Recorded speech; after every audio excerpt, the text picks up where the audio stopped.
everyone, welcome to my channel, and guys, we are back again with reproduction. That is a chapter in science for class 10th. So continuing with the topic for importance of variation, since हमने इससे पहले के topic पिछली दो videos में already cover कर लिए हैं, तो वेरिएशन की अगर हम बात करें तो मैंने आपको लास्ट वीडियो में बताया था कि variation is something changes which are brought about while DNA copying occurs. DNA copying क्यों होती है? क्योंकि जब न्यू सेल क्रिएट होता है तो पुराने सेल्स में से ही DNA कॉपी होकर नेक्स्ट सेल में जाता है, राइट? तो उस टाइम अगर कॉपिंग में कोई चेंजेस आते हैं तो उन चेंजेस को हम वेरिएशंस के नाम से जानते हैं. अब हम यहाँ पढ़ेंगे कि उन वेरिएशंस का आना क्यों जरूरी है, उनकी एक्चुअली इंपॉर्टेंस क्या है. ठीक है, the populations of organisms fill well-defined places, niches in the ecosystem using their ability to reproduce. That is how that's happening कि जितने भी organisms हैं वो सब reproduction के capable होने के कारण most of the land area fill कर रहे हैं. The consistency of DNA copying during reproduction is important for maintenance of body design features that allow the organisms to use that particular niche. ये हमें क्या कह रहा है, ये लाइन हमें ये कह रही है कि for example I am inhabited over here, तो my coming generation would should also have that basic characteristics कि वो यही इनहेबिट हो सके. तो उतनी डीएनए कॉपिंग में कंसिस्टेंसी होनी जरूरी है ताकि आने वाला ट्रेट इतना भी डिफरेंट ना हो कि वो मेरे ही हैबिटेट में अडेप्ट ना हो पाए.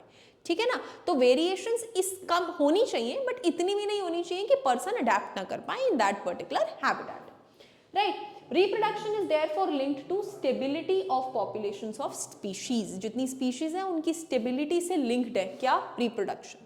However, niches can change because of the reason beyond control of organisms. Definitely, we do not know when the environmental change can occur, so that is why niches can keep on changing. Temperature on the earth can go up and down, water level can vary, etc. If a population of reproducing organisms was suited to a particular niche, अगर कोई population है organisms की वो उस habitat के लिए suited है तो वो habitat को हम drastically अगर alter कर देते हैं तो हो सकता है कि वहाँ से सारी population wipe out हो जाए, right? So हमें एक जगह पे inhabited रहने के लिए उसकी उतनी ही variations होनी चाहिए जितना कि हम उस habitat में adapt कर पाए. However, if some variations were to be present in few individuals, there would be some chances for them to survive.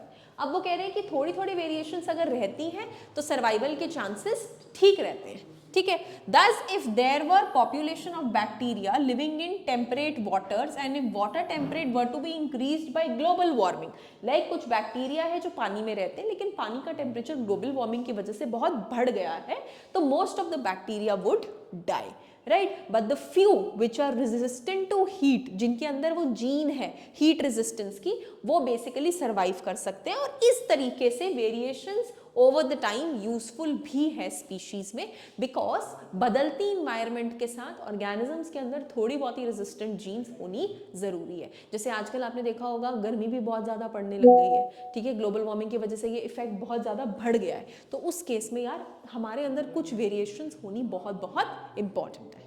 ठीक है जी. So this was about the importance of variation. In the next lecture, we will be reading about modes of reproduction by single organisms, that is asexual reproduction. Thank you so much.